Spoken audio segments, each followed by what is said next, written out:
Numa região chamada Transilvânia, um ser maligno sobrevive durante 500 anos e não mostra sinais de cansaço. Era anteriormente um príncipe medieval, cujos castelos foram testemunhas de atos tenebrosos. Nos acompanhe na exploração das tenebrosas moradias de Vlad Tepes, o personagem que inspirou a novela de Drácula de Bram Stoker, a seguir em Grandes Castelos da Europa.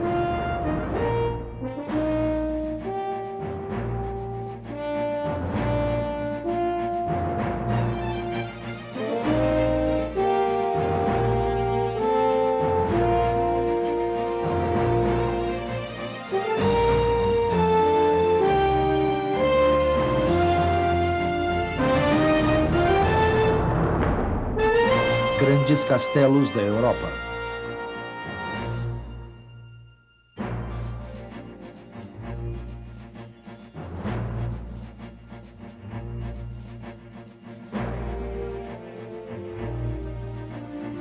Castelo de Drácula. Os Montes Cárpatos da Romênia, uma arrepiante parada na fronteira oriental da Europa, marca os limites de um reino preso entre a história e o horror. Chamavam-na a terra de além do bosque, Transilvânia.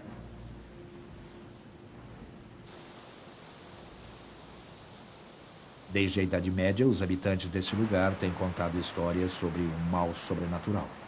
Um demônio que se alimenta de crimes hediondos no lugar de trevas, afastado de Deus.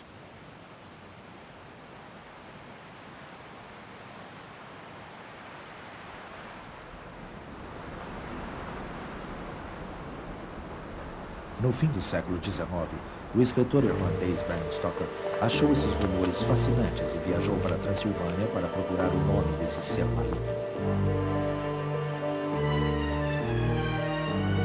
Segundo contam, os rumores o levaram à cidade de Brasov e uma fortaleza de misteriosa beleza conhecida como Castelo de Bran.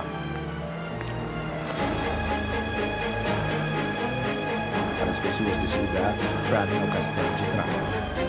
Desde a publicação da novela de Stoker, em 1897, milhares de turistas têm vindo aqui procurar as origens desta criatura. Os guias turísticos da Romênia o promovem.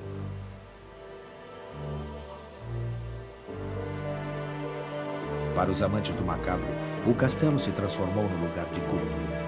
Mas o espírito atormentado que se relaciona com este lugar é muito mais peculiar do que pensam os caçadores de vampiros.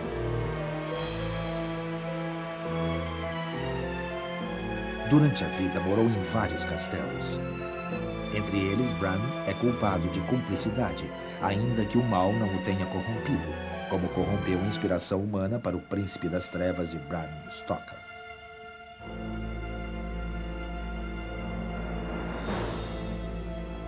Seu nome era Vlad Tepes, literalmente Vlad, o Empalador. A meados do século XV, foi o príncipe de Valáquia, um pequeno estado que servia de vale entre duas nações rivais, Hungria e o Império Otomano. Durante algum tempo, este príncipe Valáquio foi um herói, um cavaleiro andante, reconhecido mesmo até pelo Papa como defensor do cristianismo na Europa. Porém, a história o lembra como um guerreiro passado de moda, e seu regime de terror foi mais perturbador que a ficção. Vlad Tepes nasceu na Transilvânia em 1431, ano em que Joana d'Arc foi queimada na fogueira. Por acaso, uma época de cruzadas. Vlad era o herdeiro do trono de Valáquia, de uma casa reinante fundada pelo seu avô Mércia o Grande, coroado em 1386. Desde a mais tenra idade, Vlad aprendeu a disciplina dos cavaleiros andantes e as obrigações da casa de Valáquia. O Sacro Imperador Romano tinha nomeado seu pai cavaleiro da Ordem do Dragão. Daí surgiu o nome Dragão, ou Draco.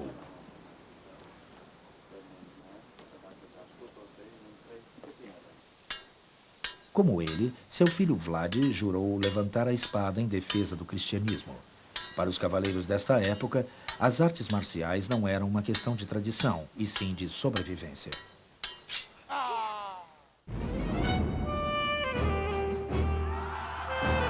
A cavalaria dos sultãos otomanos varreu o Ocidente com uma série de vitórias que ameaçaram a Europa.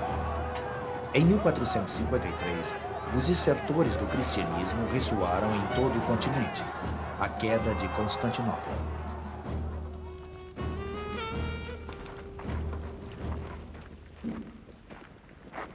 Aos 14 anos, Vlad foi capturado pelos turcos durante uma campanha do outro lado do Danúbio e preso como refém 4 longos anos para obrigar o seu pai a pôr fim às incursões. Dos seus raptores, Vlad aprendeu o desprezo pela vida e os muitos usos do terror.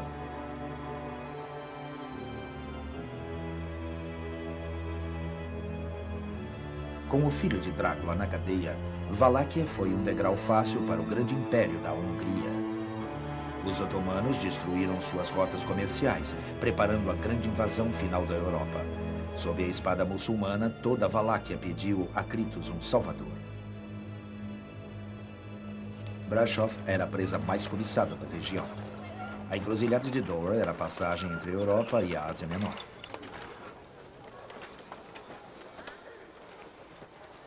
Em 1395, o avô de Vlad tinha ganho para Brasov o direito de cobrar um imposto de 3% sobre os bens que cruzavam o passo. Os comerciantes alemães de Brasil se enriqueceram com esta tarifa. O magnífico castelo de Bram se encarregava de cobrar essa tarifa e proteger a rota comercial.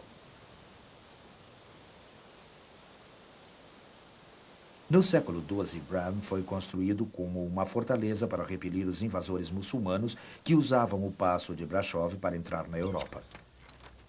Sua função como castelo de pedágio começou com Mercer, que cedeu a fortaleza de Brasov, Pensilvânia.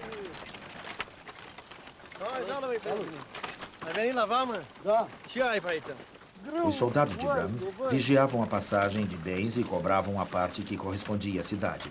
Um fluxo constante de espécies, algodão e outros produtos asseguravam a prosperidade de Bram.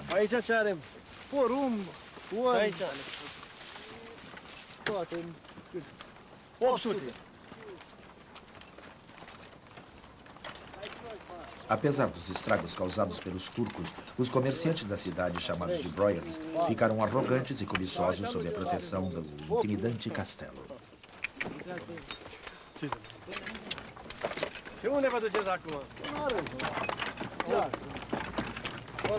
Bram tinha uma guarnição para soldados com seus interiores majestosos e austeros. Seu projeto básico consiste de 4 torres que contornam um átrio de forma irregular. Aqui não viviam mais que 30 soldados, mas em tempos de guerra, Brasov podia mobilizar um numeroso exército. Para proteger os residentes, os tetos que dão ao átrio estão agudamente inclinados, assim a artilharia do inimigo não podia penetrar nas habitações.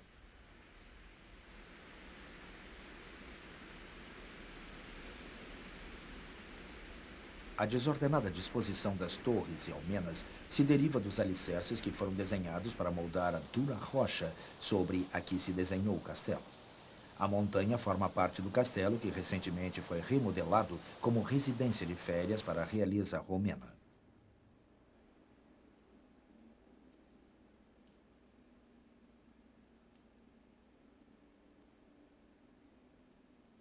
Mas Bram estava isolado demais. Com certeza, guardava muitas lembranças da outra família real que o administrou durante 600 anos.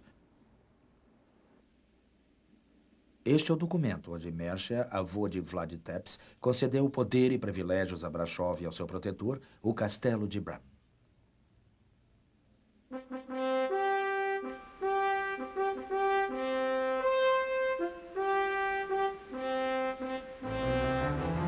Em 1456, depois de anos de prisão e exílio, o príncipe de Valáquia estava a ponto de tomar o trono.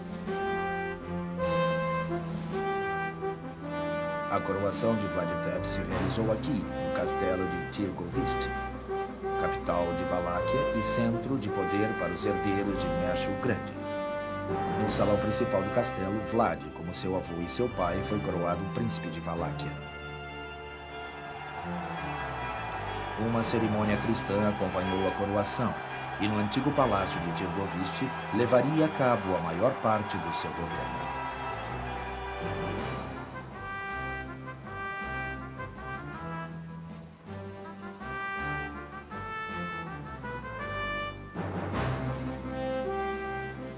Quando o cavaleiro aceitou a coroa, as invasões turcas estavam em seu apogeu. Vlad se transformaria em herói do povo, castigando os turcos por seus crimes, mas antes de empreender sua guerra santa. O príncipe tinha que acertar contas com os boiards aristocratas da região, já que ele pensava que ameaçavam a independência de Valáquia. Eles os convidou para uma festa. Os cidadãos mais proeminentes da região aceitaram o convite, acreditando que o soberano procurava seus favores. Todos estavam muito animados, brindando pelo seu novo príncipe. Mas Vlad tinha outros planos. Acompanhado por seu exército particular, levou os velhos e doentes a uma praça pública, onde os soldados os empalaram em estacas enterradas no chão.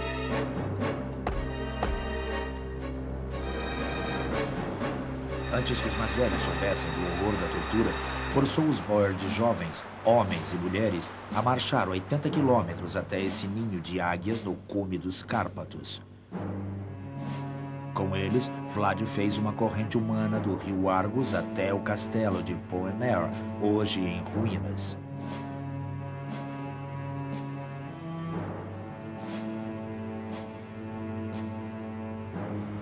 Seu avô, Mercia, tinha feito lá uns muros. Com os nobres trabalhando como escravos, Vlad terminou o castelo. Mais 200 boiards tinham sido mortos empalados, congelados ou jogados do cume.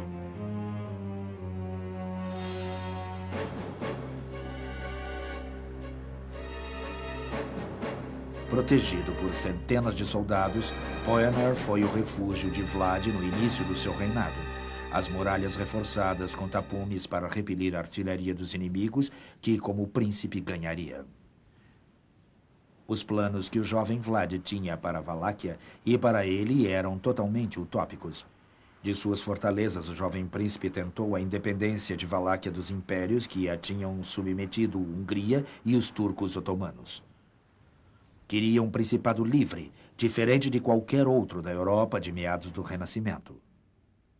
O príncipe, cujos brasões oficiais vemos aqui, seria reconhecido como um grande governante europeu. Valáquia se livraria de seus perseguidores.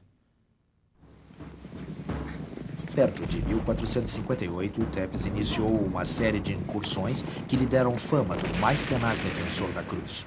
Sua guerra pessoal contra os turcos se caracterizou por ataques relâmpagos, temerárias estratégias de combate e um salvagismo que impressionaria tanto aliados como a inimigos.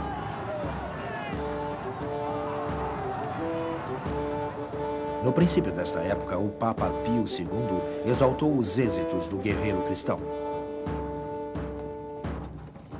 No final, Roma e o mundo civilizado tinham se distanciado do incontrolável príncipe cristão em sua fronteira.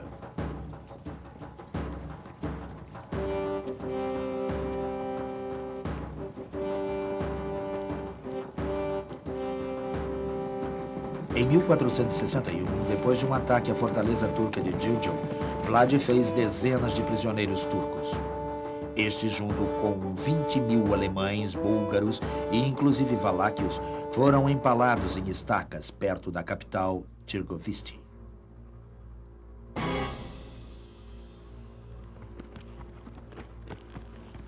Quando o sultão otomano Mohamed II chegou para combater meses depois, o macabro monte de cadáveres ainda estava lá. Ele se retirou com seu exército, dizendo: "Que podemos fazer contra um homem capaz disso?"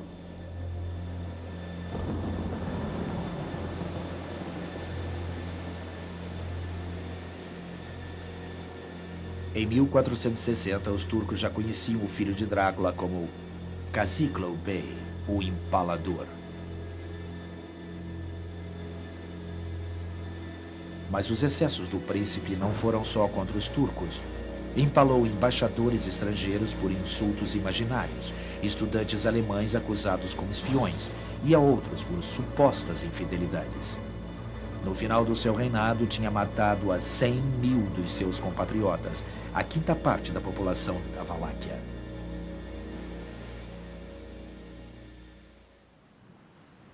Fontes russas, alemãs e romenas mantêm um terrífico acontecimento.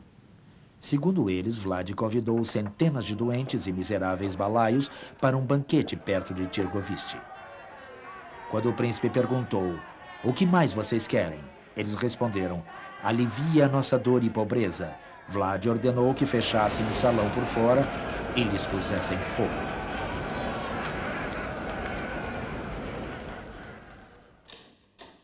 Em 1462, o rei Matias da Hungria já tinha ouvido suficientes atrocidades. Valáquia era o principado dos seus domínios e o empalador um lastre. Ordenou a seus generais capturar Tepes a qualquer preço.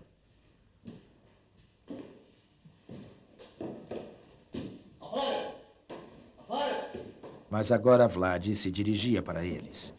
Com um grupo de seguidores, tinha fugido de Valáquia para se fixar na Transilvânia.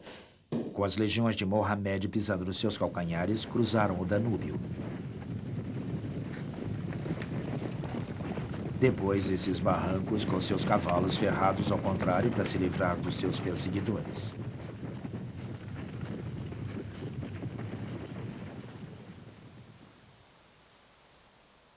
Tepes, sem dúvida, estava feliz de ver os exércitos do seu velho aliado Matias, talvez pensando que vinham ajudá-lo.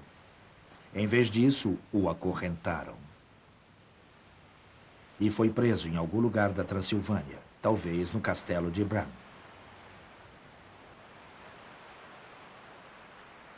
Sua segunda prisão durou quase 12 anos. Durante esse tempo, o rastro de Vlad Tepes, o histórico Drácula, se desvanece. É provável que, próximo ao ano 1477, Vlad tenha morrido como viveu numa batalha com os turcos. Contam que sua cabeça fora enviada ao sultão como prova de que o empalador havia morrido. Mas por causa dos seus atos em vida, os valáquios acharam difícil aceitar a sua morte. Os rumores de assassinatos noturnos continuaram.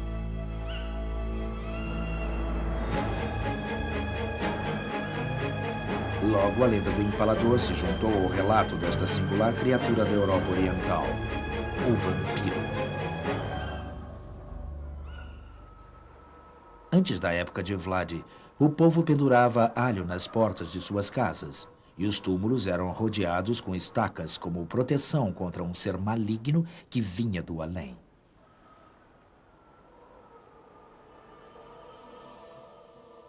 A imprensa alemã alimentou a fama do empalador. Em 1499, apareceram documentos detalhando as atrocidades que o príncipe tinha cometido contra os boiards.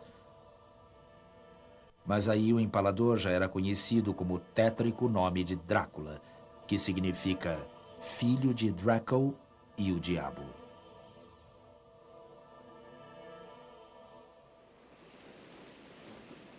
Nem sequer o enterro do príncipe Drácula alivia os moradores. Este é o lago Shenagov, em Valáquia, agora Romênia. Na sua ilha desabitada se levanta uma só estrutura, um mosteiro onde está o túmulo de Drácula.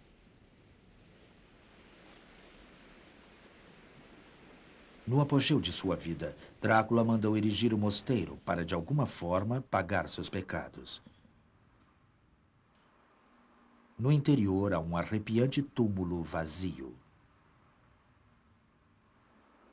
As escavações feitas neste século dão como resultado nada de concreto.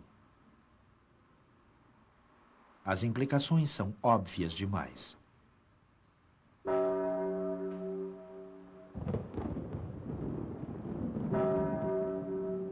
Segundo a lenda, uma forte tempestade desabou no dia em que foi sepultado. O vento arrancou a capela de seus alicerces e a lançou na água.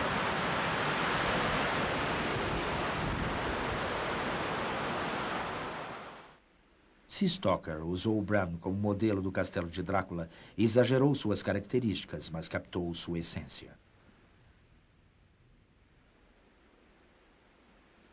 Seu personagem, Jonathan Harker, escreve: "De repente percebi que o cocheiro detinha os cavalos no átrio de um enorme castelo em ruínas. Nós o vimos em toda sua grandeza, situado no cume de uma enorme montanha. O lugar tinha um aspecto desolador e sobrenatural.